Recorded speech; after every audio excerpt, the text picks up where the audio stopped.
So my lighting in here is pretty poor, but I think one thing you guys know by now that I do after my girls lay is give them a bath.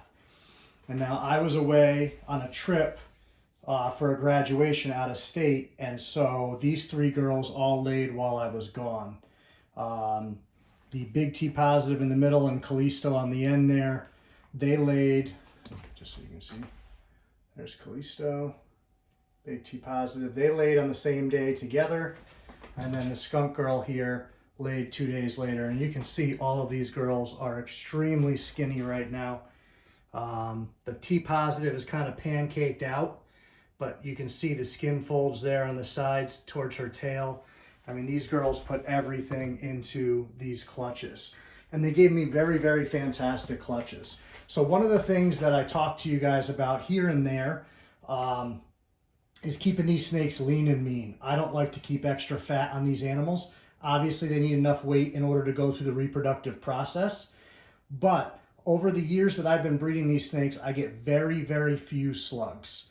And the biggest reason that I get such few slugs, in my opinion, is A, I keep these guys trim, and B, I don't overheat them. Those to me are the two biggest ways to screw this stuff up. And so I avoid that. And as you can see, all three of these animals are very comfortable in the water right now because, once again, as I've mentioned in the past, I make sure that the water temperature is as close to their body temperature as possible. And so that it's a very, very comfortable transition for them, not a shock. Bloods and short tails in general are very comfortable in the water. So even though these snakes don't necessarily choose to soak on their own in their enclosure and things, typically, Callisto's the only one that typically voluntarily will go in the water, especially outside. She'll head straight for the creek in the summer. She knows exactly where it is, and she will throw herself in there if you don't grab her first. But very, very comfortable in the water. And so the skunk girl here, this was her first clutch. She gave me 15 good eggs, no slugs. The T positive girl here, this was her second clutch. Her first clutch, she gave me 24 good eggs, no slugs. This year she gave me 23 good eggs, no slugs. And then Callisto here in her first clutch gave me 16 good eggs, no slugs. So you have 3 clutches here with these girls and no slugs. Now, Electra did have a problem this year, as you guys have seen in a previous video. So she did have a few slugs within, and a few of her eggs have already gone bad. Many more might. The skunk girl, I think, is taking herself out of the bath. Well, I'm going to leave them in because I'm about to add some soap to the water, because the whole point of this bath is to wash that egg smell off of them. But they've been soaking for about 10-15 minutes now so far, and the point of that is just after the rigors of laying, they might be a little dehydrated. Maybe they weren't going to their water source enough. So this is a chance where they have the opportunity to drink without even moving. Callisto's water is a little bit dirty because Callisto was on Reptichip, so that's what that is in the water. It's not anything bad. It's just pieces of chip that are on her when I put her in there. Whereas you see these guys are pretty clean because these guys were on paper. So Callisto's cage is already cleaned and ready to go with fresh chip. The other two are sprayed down, soaking with chlorhexidine now, and I'm going to clean them out while these guys are soaking. What are you doing? Hey, where are you going? Where are you going? The skunk girl is a super sweetheart, but I'm going to slide her back into the water here. Come on. And so what I'm going to do is just add a little bit of soap in here. Now that they've had ample time to drink, it's just the regular Dawn blue dish soap. If they were to drink this, it's not like it's harmful, but I just like to give them some time first to just drink. You know, even though it's not necessarily harmful, if we can avoid it, why not? And then the point of the soap is basically just to help wash the egg smell off. So what I'm going to do now is I'm going to put this girl back in here and get her down in there to soak. I'm going to put their tops back on because now I want them to sit in here for a while. And I'm just going to sanitize between. Water can be a good vector to spread things, so putting my hands from water source to water source would be the same as if I were soaking these snakes together. Obviously, sanitizer is not a catch-all, end-all, but it certainly doesn't hurt just to take a little extra precaution. And then with Callisto here, I'm just going to let her know I'm coming in. That way she doesn't get freaked out by my hand moving around. So now I'm able to go ahead and splash around in here. She's being vocal. Callisto's a little bit more of a vocal snake to begin with, but more so right now. These guys are still, because the egg smells on them, they're still very much being mothers right now and very much trying to, you know, essentially protect their clutch of eggs, even though we've taken the eggs away from them. I had a friend come over and pull these eggs while I was gone. I have a house sitter when I travel who watches the dogs in the house. So he keeps an eye on the snakes, lets me know when something goes on with them, and then I reach out to a friend of mine and she comes down and does a great job helping out. So I just sanitized again. Same thing with the T positive. I'm going to give her a little bit of a touch here, let her know I'm coming in. She's in a little bit more of what I would call a defensive posture right now. She's not a defensive animal typically, but you have to understand that when these animals have that motherly instinct, that they may act out of character. And so while you don't want to create a problem by being nervous or moving in ways that you don't normally do, it is a good idea just to kind of reassure them, let them know what's going on so they're comfortable. So I'm just going to come in here and we're going to give her a quick touch, move her over a little bit so I can do this. And she's going to go about her business and not really give a shit that I'm doing this now because I let her know it's me. And her and I have a good relationship of trust. So these snakes are not tired from laying at this point. You know, she laid 4 or 5 days ago now. The skunk girl 3 or 4 days ago. It was like, I don't know. I have it written down, but I don't remember off the top of my head. It was either last Friday or Saturday that they laid. And then I think the skunk girl was either Sunday or Monday. I think it was Saturday for the 2 and Monday for her, because Monday was the holiday. So, you know, I'm filming this on a Thursday. They've had plenty of time to rest up and get their energy. So the lack of reaction is not because they're tired, which often is the case when you're pulling a clutch of eggs. In this case, it's just consistency, relationship, and the individual temperament on these animals. All 3 of these animals are really fantastic. Callisto was the only question mark for me. With her pulling the eggs. These 2 I knew were going to be fantastic. That skunk girl seriously is one of the nicest snakes I've ever owned. I don't think there is a situation where you could make her angry or upset. She's just so laid back about everything. The big T positive has handled anybody touching her, holding her that I've ever handed her to. Callisto is a question mark only because she's about to turn 6 at the end of this month, and I have never had another person hold her that I'm aware of. I'm the only person that's ever touched her. Just kind of the way it's worked out. Maybe once along the way somewhere somebody held her when she was younger, but these other 2 have been around other people. She's the only one that has it, and she's definitely the most high-strung of the 3 naturally. And so now I'm just going to let them sit in here for about 10 minutes like that, maybe 15 minutes, let them soap around a little, and then I'm going to come in, clump up some paper towels or a rag, whatever it is, and come in and I'm just going to bathe them. And so I'll show you a quick clip at the end with some of the bathing stuff just so you can see that again.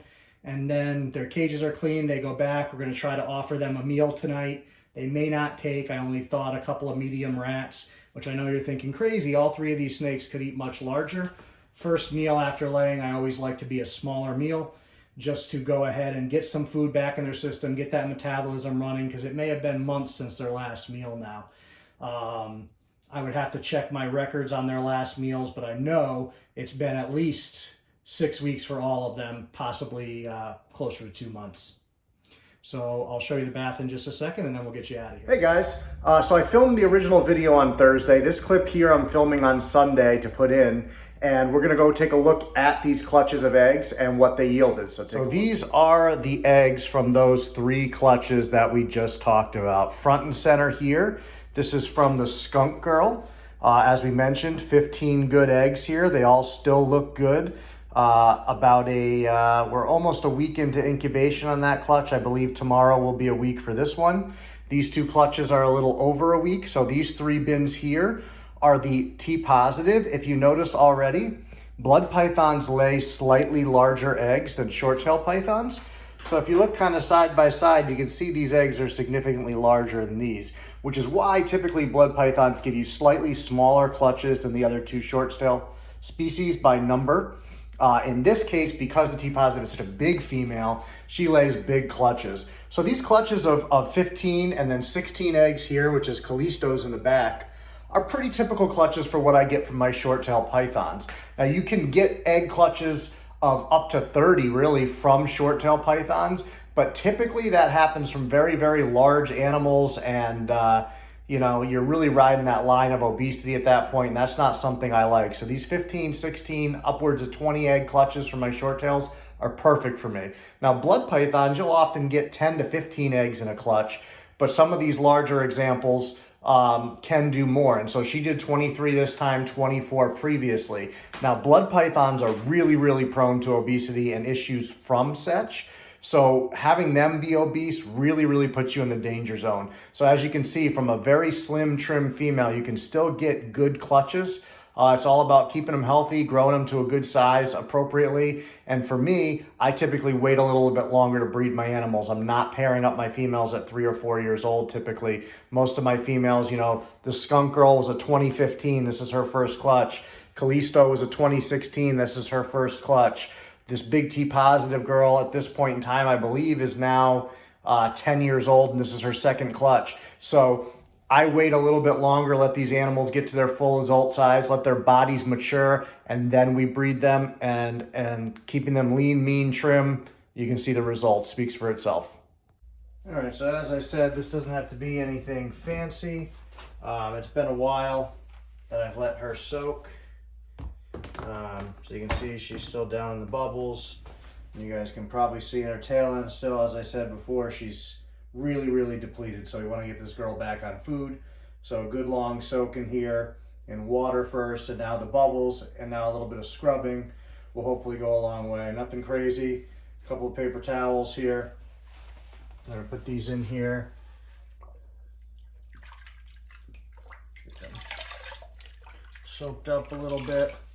Soapy water. We're going to once again make a little contact here, and you don't have to do anything crazy. We're just going to get underneath, especially because you have to keep in mind that these guys you know, wrap their eggs especially with the underneath of their body. So underneath here, and even underneath her chin a little, we're going to scratch, because she'll often arrange her eggs with her chin, and she might be a little irritable during this process. Some are, some aren't. She's a pretty good girl, but like I said, you can see how depleted she is. She put everything into her eggs, and so that's why it's important to get her back on food as quickly as we can. She has basically no fat on her body right now.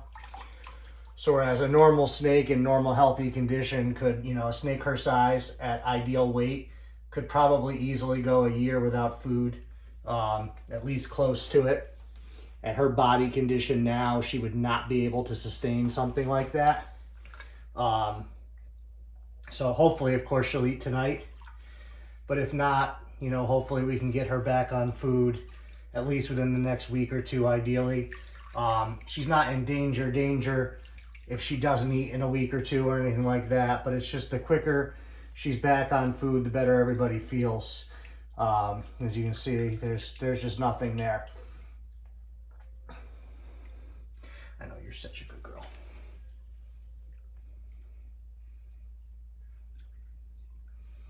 Like I said, that underneath is really where, you know, the eggs are sitting when they're sitting coiled around.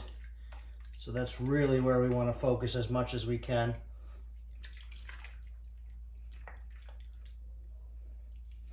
And she's like, dude, I'm over it. But she's doing what needs to be done. I did notice when I came home that all of them were shivering, and obviously being cold-blooded, they're not shivering because they're cold. They're shivering because it's their instinct to raise the temperature on their eggs, but they don't have any eggs. We took their eggs away. So that's part of what this process is to take that smell away, let them reset, and no longer feel like they need to do all these things for their eggs. So that's just what I'm trying to accomplish right now, is helping shut off those instincts so she can go back to, you know, her normal self. and not stressing out and worrying about the eggs. Typically my females go back on feed very quickly. Every once in a while I've had one that takes a few tries before they get there, but nobody's ever gone long enough to where I've had any concern. So hopefully that trend continues. But she is just an absolutely magnificent animal. She's such a wonderful girl.